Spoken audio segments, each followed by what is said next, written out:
everyone, and welcome to the My Best Divorce Basics Learning Series.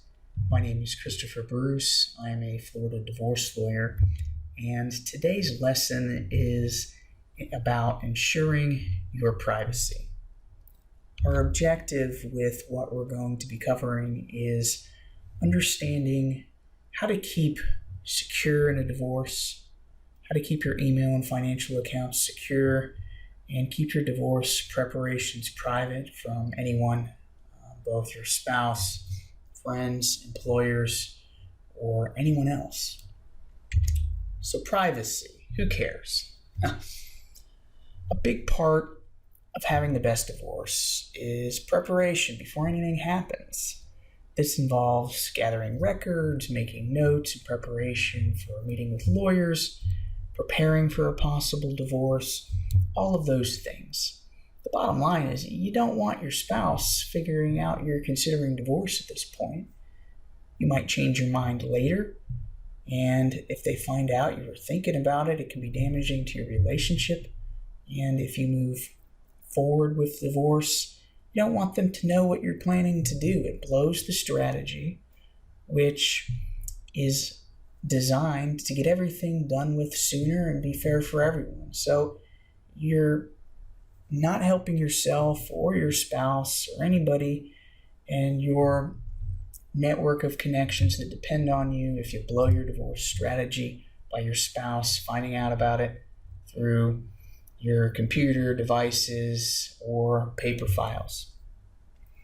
If your spouse finds out you're engaging in divorce planning, which is essentially what we're doing here. Maybe it's more of divorce evaluation right now. Some of the later lessons in the basics learning series get into planning, and it's coming up here in the next lesson or two.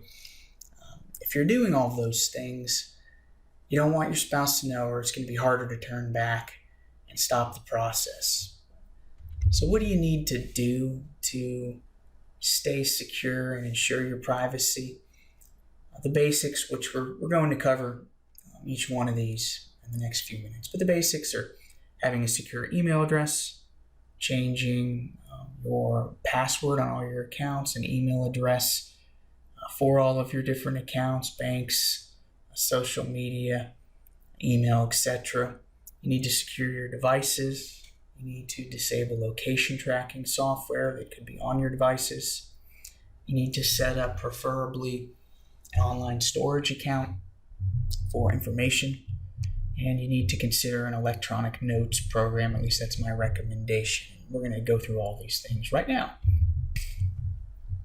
So if you're wondering, what if I'm worthless with computers? If I'm not tech savvy? Well, wake up. It's time to learn. At this point, probably for about 3 decades now, it's been fairly established that computers are here to stay. So you might as well learn how to use them. If you need help, go get help. There's the Geek Squad, there's Apple Help, the Genius Bar, whatever they call it. There's computer trainers, people that you can pay or people that will help you for free. Just go get the help. You need to learn. Doesn't matter if you're getting divorced or not. You need to learn how to use all of these devices that now are part of everyone's lives. Securing your email address. You need to have a secure email address in your divorce. This email address cannot be shared with anyone. A lot of attorneys now communicate with their clients by emails or through client portals that utilize email. And if you're sharing that email address with your spouse, they're going to know everything that's happening, maybe before you want. I'd encourage you to not use your work email for your divorce. A lot of employers have the ability to get into your email. Sometimes it's part of your employment agreement. Sometimes, depending on the situation, if you use your work email to communicate with your lawyers or anyone else, your spouse's attorney could subpoena those emails because they're considered not confidential. Depends on the situation, but you don't even want that coming up. Get a new email address is my advice. You can do it fairly easily in 2 minutes through gmail.com. It's free. It's secure enough. It's Good Enough, Yahoo.com. There's a bunch of different email providers. Gmail's easy and allows you to get to a few other online tools that can be useful as well. So that's my probably first recommendation, but just get one. One of the things you should probably try to have in your email service provider, Gmail provides this, is what they call two-factor identification. And that means that if you want to log into the email, you have to have the password and get onto the website, and then you'll get a text message code that you also have to enter in order to see your email. It's kind of a pain sometimes, but it's worth it if you want to make sure nobody else is seeing your information. Also, Gmail, probably a few other service providers, they'll email you if somebody gets on your email address from a different device or location that's not recognized, which basically means if your spouse hacks your email, you're going to get notification of it, even to another email address. Once you have a secure email, you need to change your password and email address for all of your social media accounts, bank accounts, any account or device that has a password. You should change it. And you should change it to something your spouse doesn't know or would never guess. There's a lot of random password generators out there. They have these long, complex codes that are hard to remember but can be stored. Get one of those, probably best. Don't pick something your spouse is going to be able to figure out. When it comes to changing your password as you're doing it, you're probably first going to want to change your contact information to the secure email address if you haven't already. Then you can change the password. Also, be wary with some of the accounts, especially with banks. They might send something in the mail when you do this. You can usually call and find out how that works, or have them do it over the phone as a way to avoid something showing up in the mail to your spouse. If something is coming in the mail, you want to know about it so you can be on top of things. Doesn't usually happen, but sometimes it does, and you should be aware of it. As you're going through all of this process to get secure with your privacy, you need to make sure that you disable any type of location tracking services. Most of your phones or tablets or computers have a password. Make sure that's changed, and also find out if there's anything on those devices that allow account owners to see where the device is. Usually on the iPhones now, there's something called Find My iPhone that allows everybody in the same iCloud account to see where all the devices are, which means if the device is your phone and it's with you, your spouse can see where you're at if some of these things are enabled. Another common one is Find My Friends. If you don't know how to look for this stuff, go get help. The best thing for a lot of the devices now, if it's an Apple device, go to the the Apple Store, make an appointment. They'll teach you how to learn about all of that and disable the tracking type services.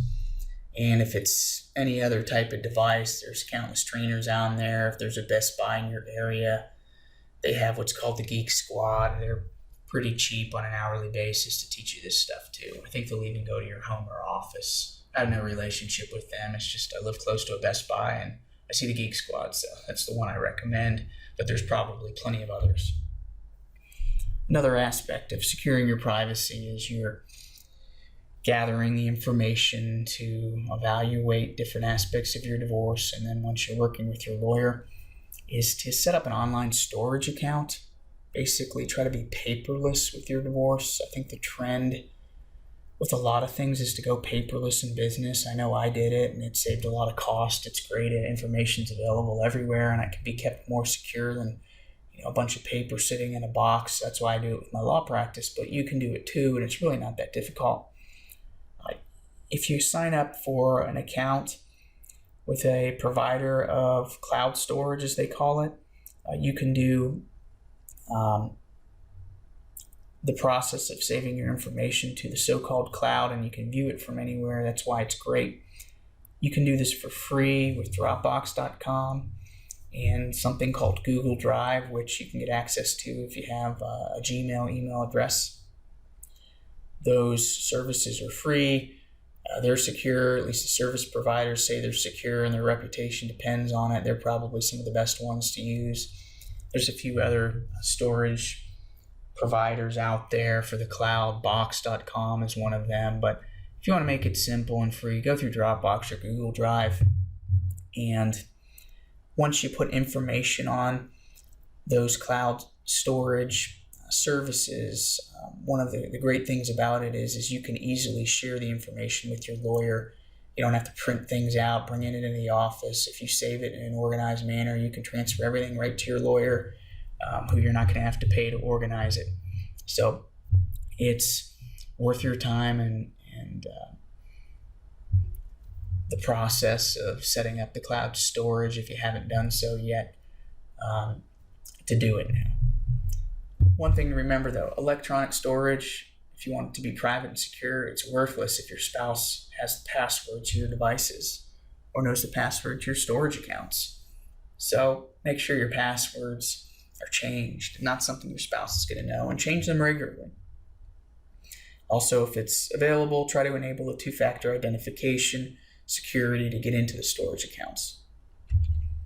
Along the lines of electronic storage is getting an electronic notes program. Electronic notes are great because they can be encrypted, meaning password protected, and are never lost, and they can be accessed from anywhere. When I'm talking about electronic notes, I'm talking about programs like Microsoft's OneNote program, which is free with most computers and the newer tablets. There's another program, Evernote. There's also note functions on your phone, which are not as secure, or you can type notes in a computer file like a Word document. Really anything will do. I'd recommend that you have your notes about the divorce and your divorce goals and your open questions. All of those things, I suggest that you keep them electronically. If you're like me and you like to write your notes, you can still do it that way, but just you can write it on they call it a tablet. It's like an iPad. It's made by a bunch of different companies. Microsoft makes a great tablet. It's called a Surface Pro. And I move my law practice, essentially all my notes, to writing them out on these tablets. It saves just like a piece of paper or a notebook. That's why they call the one program I use OneNote. It's simple. You can write just like you're used to writing in a journal or a diary or a notepad, but it's saved where it's not laying around for somebody else to get. And it's a heck of a lot harder to lose a password protected notes file that's stored electronically than it is to have somebody steal a notepad or notebook out of your office or desk. And if something happens to your device, or it gets stolen or ruined, if it's stored electronically, nobody's going to get that information, and you can just download it onto another device. So that's what I would recommend as the final element of securing your privacy. Is you're taking notes in the divorce, do it through an electronic notes program. Just as a little disclaimer here, most of you would probably assume this anyway, but this course, what you're listening to, is not a substitute for a competent divorce lawyer. You need to consult with a qualified attorney knowledgeable in divorce before you take any legal action. Also, listening to this course does not create an attorney-client relationship between yourself and my law firm. My name's Christopher Bruce. So that wraps up today's lesson on privacy. Thank you all for listening, and until the next lesson, I hope you all are well.